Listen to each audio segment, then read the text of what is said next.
نحمده ونصلي على رسوله الكريم أما بعد أعوذ بالله من الشيطان الرجيم بسم الله الرحمن الرحيم يا أيها الذين آمنوا إذا ناديتم الرسول فقدموا بين يدي نجواكم صدقة قال الله تبارك وتعالى يا أيها الذين آمنوا لا تلهكم أموالكم ولا أولادكم عن ذكر الله ومن يفعل ذلك فأولئك هم الخاسرون صدق الله العظيم عن أبي هريرة رضي الله تعالى عنه قال قال رسول الله صلى الله عليه وسلم آية المنافق ثلاثة إذا حدث كذب وإذا وعد أخلف وإذا أؤتمن خان رواه البخاري أو كما قال عليه الصلاة والسلام۔ میرے معزز بزرگوں اور دوستوں اور عزیز نوجوان ساتھیوں، جس طریقے سے آج ہم اور آپ اللہ کے گھر کے اندر مسجد کے اندر جمع ہے،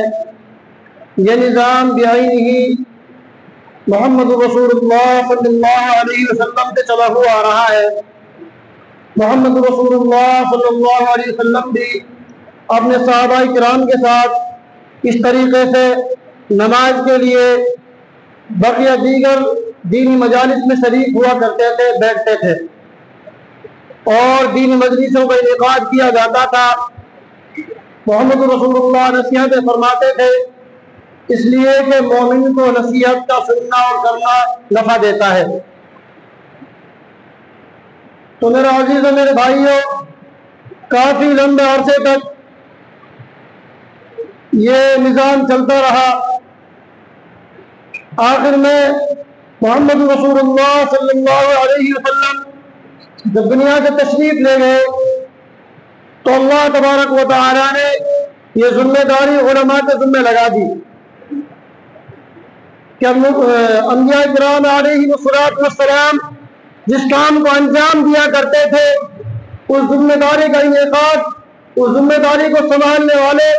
اب علماء کرام ہیں۔ اب علماء کرام عوام الناس کے سامنے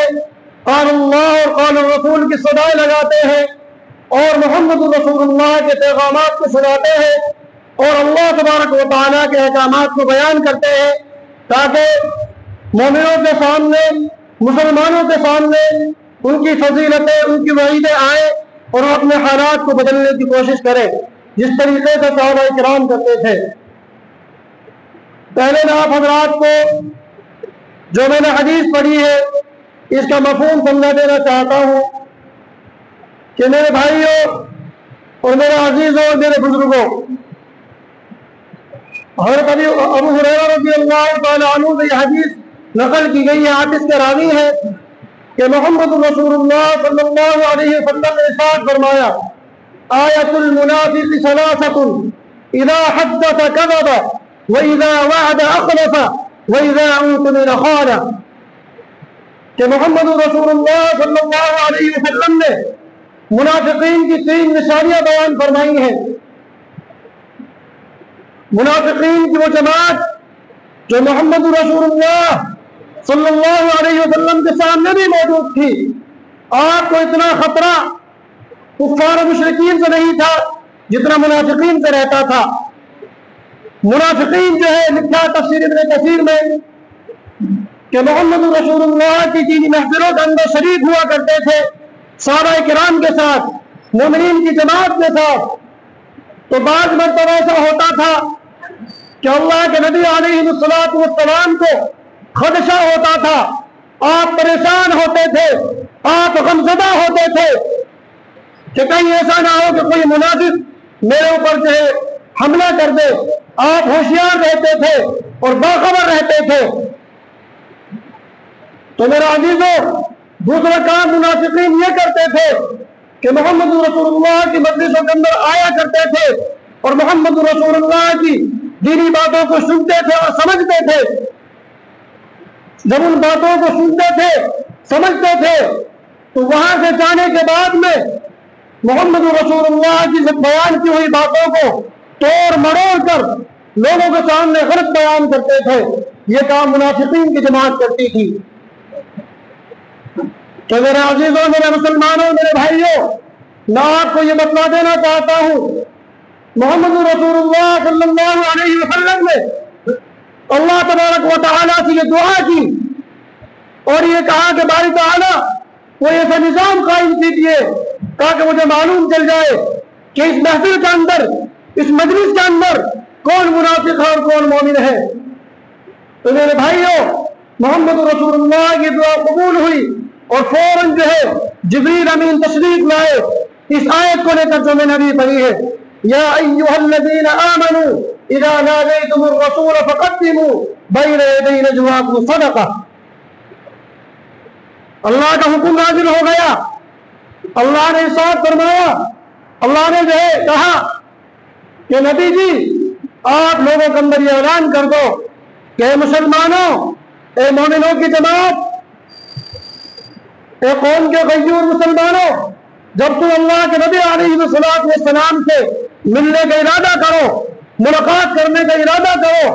جب تم آپ کی دینی محفلوں کے اندر شریک ہونا چاہو، اس کے اندر بیٹھنا چاہو، تو آپ سے ملاقات کرنے سے پہلے، آپ سے ملنے سے پہلے، آپ کے مجلس کے اندر بیٹھنے سے پہلے تم کچھ صدقہ کر دیا کرو۔ فقدموا بین یدی نجواکم صدقہ۔ اس وقت میں جبریل علیہ السلام اس آیت کو لے کر نازل ہوئے تو اللہ کے نبی علیہ السلام نے جب یہ آیت جو ہے صحابہ کرام کے سامنے اس آیت کا مفہوم بیان کیا، اس کی تشریح بیان کی، تو صحابہ کرام رضوان اللہ تعالیٰ اجمعین نے فوراً اپنا معمول بنا لیا کہ جب بھی وہ اللہ کے نبی علیہ السلام سے ملاقات کے لیے جاتے تھے، ملنے کے لیے جاتے تھے، آپ کے محفل کے اندر شریک ہونا چاہتے تھے، تو خود اپنے ہاتھ سے کچھ صدقہ کیا کرتے تھے، اس کے بعد محفل کے اندر جایا کرتے تھے۔ جب یہ تفریق ہو گئی، جب یہ آیت نازل ہوئی، تو منافقین کی جماعت کو یہ آیت کا جو مفہوم، اس آیت پر عمل کرنا بہت شاق گزرا، بہت بھاری گزرا۔ اب یہ تفریق ہونا شروع ہو گئی، کون منافق ہے اور کون مومن کامل ہے۔ تو میرے بھائیوں، جب آپ کو مکمل یہ پہچان ہو گئی کہ کون لوگ منافقین ہیں، کون لوگ مومنین کی جماعت ہے، بعد میں اس آیت کا جو مفہوم منسوخ کر دیا گیا، تو بتانا یہ چاہتا ہوں کہ منافقین کہتا کس کو ہے، منافقین کی علامات کیا ہیں۔ تو میرے عزیزوں، قوم کے مسلمانوں، محمد رسول اللہ صلی اللہ علیہ وسلم نے ساتھ فرمایا، دھیان سے سننا اور اپنے گریبان میں جھانکنا کہ یہ خرابی ہمارے اندر ہے یا نہیں ہے۔ تین نشانیاں بتلائی ہیں اللہ کے نبی علیہ السلام نے۔ سب سے پہلی نشانی بتائی ہے کہ جو بات کرے جھوٹ بولے، جو بات کرے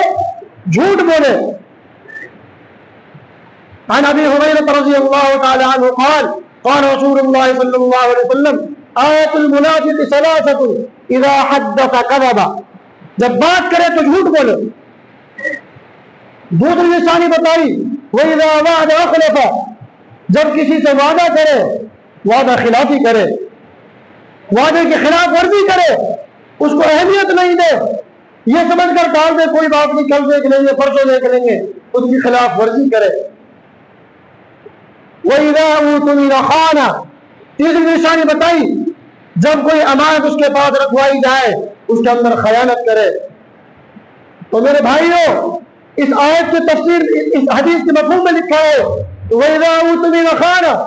کہ امانت سے مراد کیا کیا چیزیں ہیں۔ ہم صرف پیسے کو ہی امانت سمجھتے ہیں، پیسہ ہی امانت نہیں ہے۔ مثال کے طور پر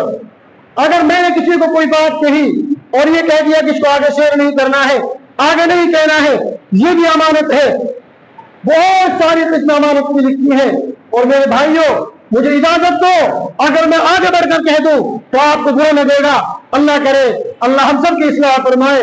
ہمارے مسلمانوں میں جو مخبر ہے، جو مسلمانوں کی مخبری کرتے ہیں، میرے بھائی جو مسلمانوں کی رپورٹ پیش کرتے ہیں، جو مسلمانوں کو پھنسانے کے چکر میں لگاتے ہیں، اللہ کی قسم، اللہ کی قسم، اللہ کی قسم میں بچ نہیں سکتے، وہ منافقین کی فہرست میں داخل ہے۔ آج اسی محفل کے اندر، اسی مجلس کے اندر ہر مومن، ہر مسلمان اپنے گریبان کے اندر جھانکو، یہ خرابی ہمارے اندر ہے کہ نہیں؟ جب ہم بات کرتے ہیں ہم جھوٹ بولتے کہ نہیں؟ جب ہم وعدہ کرتے ہیں ہم وعدے کو اہمیت دیتے یا نہیں دیتے؟ وعدہ خلاف کرتے یا نہیں کرتے؟ جب ہم امانت رکھوائی جاتی ہے، باتوں کے راز کی باتیں ہوتی ہیں، ان کو بیان کرتے یا نہیں کرتے؟ تو میرے بھائیوں، اللہ ہم سب کی حفاظت فرمائے، اللہ ہم سب کو عمل کرنے کی توفیق عنایت فرمائے۔ آگے میرے بھائیوں، جو میں نے آیت پڑھی ہے، یا ایھا الذین آمنوا لا تلہکم اموالکم ولا اولادکم عن ذکر اللہ ومن یفعل ذلک فاولئک هم الخاسرون، کہ جب بھی کوئی ایسا واقعہ پیش آتا کہ محمد رسول اللہ کی جانب سے یہ اعلان ہوتا کہ اللہ کے راستے میں صدقہ کرو، اللہ کے راستے میں خیرات کرو، اللہ کا کوئی دینی تقاضا پیش کیا جاتا، تو سب سے پہلے وہ بات منافقین کی جماعت کو شاق گزرتی تھی، بھاری گزرتی تھی، منافقین کو ناگوار ہوتا تھا، جو ظاہر میں کہتے تھے کہ ہم مسلمان ہیں لیکن اندر سے جو ہے ان کے اندر نفاق بھرا ہوتا تھا۔